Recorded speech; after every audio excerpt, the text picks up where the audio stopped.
Love scam? Hindi naman siguro. Hiningi pa nga niya sa akin. Ang iyong data. Siya man yung kastorya. Sabi niya papasok na ito ngayong gabi.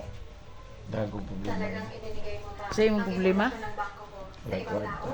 Ako. Saan man nato na? Balik na. Baligi asawa.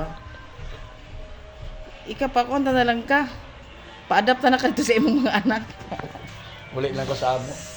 Ay, hindi mo dulong ka. Hindi ko ako dulong ka, Dre. Ha? Ang galing naman ng love. Oy, wala na siya. Hindi ako dulungan, be. Alam nilang gabi. Ang litrato ni Sammy Buwak. Para gagawin ako. Istorya pod. Pangalan. Ako istorya. Uy, nalimahaw na ilong ag. Ay tanawa dito ka. Sayang to dito hang gihaling ba daghan pa to. Luto eh. Sabay nito, ako masusunod. Oh! Sisensyon lang na pangalan mo. Ay, labi ako itanaw ah. Ay, lisan abing selpang chan be. Ayaw ba? Pang, sige chungkuro pang, makabuang na chungkuro pang. Kuha na sa akong mga utang. Ah, pagod ang mga ilong ag. $8 million. Nakasayang ana oy. Kumusta na ang kalagayan ni Mama?